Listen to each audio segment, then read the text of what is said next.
Hi, my name is Cameron Miller, and this is Trinity Place in Geneva, New York, a reflection on the sixth week of Easter season. And the text for this reflection are John chapter 15, verses 9 through 17, and the poem Perhaps the World Ends Here by Joy Harjo. Now, you won't be surprised if you've heard me before. You won't be surprised to hear that I have a totally different view than John of Jesus, from that famous bit we just heard from John 15. If you're a traditionalist, orthodox, fundamentalist, literalist, or in any other way resistant to a perspective on Jesus that does not conform to the widest swath of church teaching, then your money's going to be on John, not me.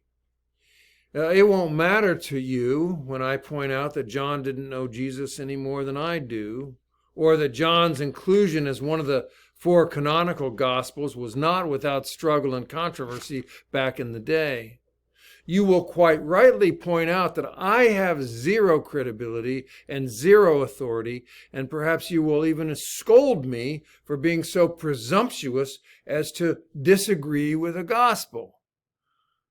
To which I would agree.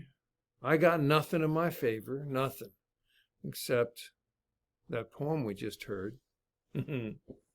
What we have this morning is a beautiful contrast between John's vision of Jesus and the poet's description of what I think is a wonderful metaphor for Jesus and the realm of God. So let's dig into that contrast.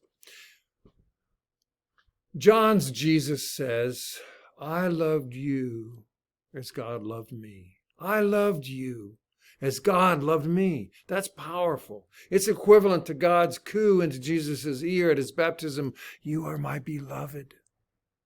I loved you as God loved me. In other words, no greater love has a human ever received. But then comes the contradiction. Remain in my love. That should make us wince, make our ears hurt. We have just been told, I say we, but it's actually told to the disciples, so we don't know even if John imagined Jesus was universalizing this or not. But we have just been told, by implication, that it's possible for us not to remain in his love. How? Well, John tells us that God's love of Jesus was conditional, dependent upon Jesus obeying God's commandments. Likewise, Jesus' love of his disciples, or us if we're hopeful, is also conditional. We must obey his commands if we wish to know the joy of being loved by Jesus as God loved him. If John had just had Jesus say, this is my commandment, love each other as I have loved you. And then follow that up as he does with the greatest love a person can have is to die for his friends. That would have been lovely. But instead, John wrapped it in a straitjacket of conditions. Keep my command, keep God's command, live in this box, and you will have the joy of love greater than anyone can know. Leave the box, leave the love. So that's John's view of Jesus and God, I suppose. I don't find that very compelling. But before I offer an alternative view, I don't want to go overboard with the hippy-dippy idea of unconditional love, because way back in Exodus, which, by the way, remember, is the beginning of our story, not Jesus, there is a big condition. God says to Moses, if you obey me, and if you keep my commandments, or my covenant, you will be my people, chosen from among all the nations. And there it is, a big fat condition right at the start of everything. We can hear that as a carrot and stick, as I believe John intends for it to be in his gospel, or we can hear it as a clear boundary, as in, do not abuse me in this relationship because I have a limit to what I will accept. Now, I prefer the latter, that God refuses to be in relationship with a planet full of creatures like us. God refuses to be in an abusive relationship with a planet full of creatures like us. It's not that God will stop loving us, but God will not save us either from the consequences of our choices. Instead, God offers us tough love, the kind that desperately hopes and relentlessly encourages us toward our better natures. But God does not enable our abuse and self-destruction, or God's. So, as I interpret it anyway, the built-in conditionality is not about loving us, but about setting appropriate limits on behavior and relationship. God doesn't stop loving us because we have abused the planet and climate change is upon us, but God won't fix it for us either. Now, every parent, sister, brother, aunt, uncle, grandparent understands this choice. We don't stop loving the person when we object to the behavior. In fact, often when we see someone that we love keep making unfortunate choices, our compassion is inflated, and it inflates our love even more.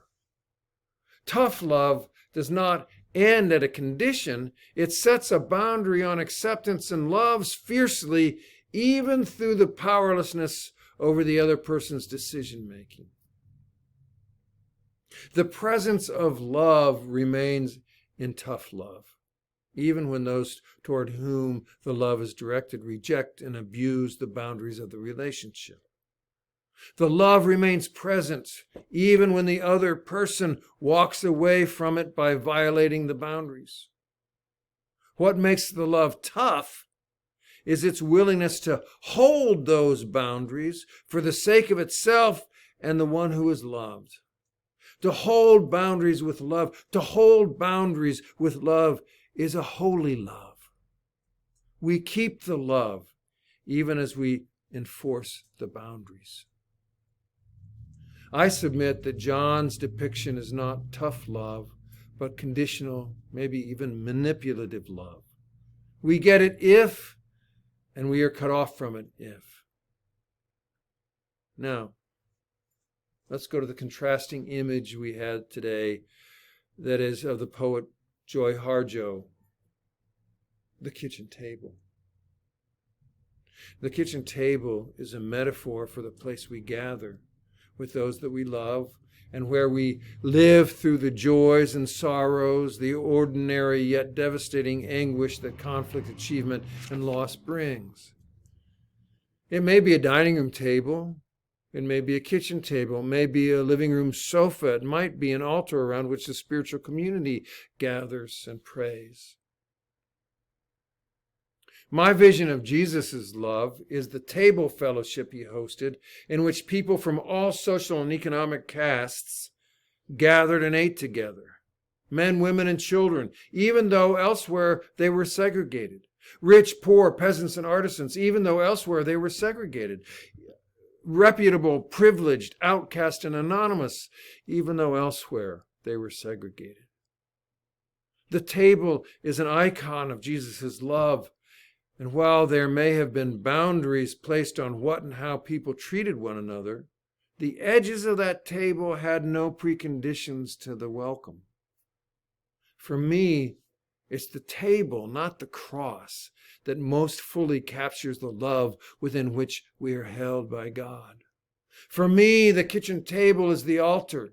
And rather than treat the altar like some rarefied spectacle that should never be touched or only touched with kid gloves and adorned with silver and gold, it should be a table that has the look of life, having been relentlessly welcomed and lived hard at its edges.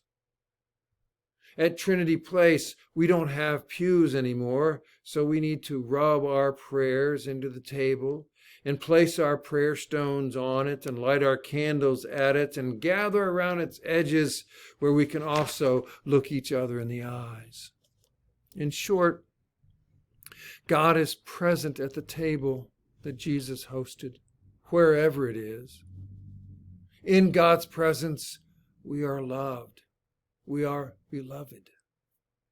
There's no condition on God's presence. There's nothing we can do to push God's presence out of our lives or away from our table. That's the joy of God's love. We remain in it no matter what, even when we push ourselves away from it. We remain in it no matter what, even when we have rejected the beauty of God's justice for the grimy, slimy gluttony of our own self-centeredness. We remain in the presence of God's love no matter what we do, even though what we do does impact whether or not we can experience that love. The condition is not whether God is present and loving us or not. The condition is our choice to accept it or not. Accepting it also means trying to live in such a way as to reflect the presence of God's love. Because basically, to be a reflection of God's love is also to become part of God's presence. But even if and when we choose otherwise, and knowing us, it's always when, God continues to love us. God continues to be present with us. The joy of God's love is abiding presence. We can walk away from it, but we cannot lose it.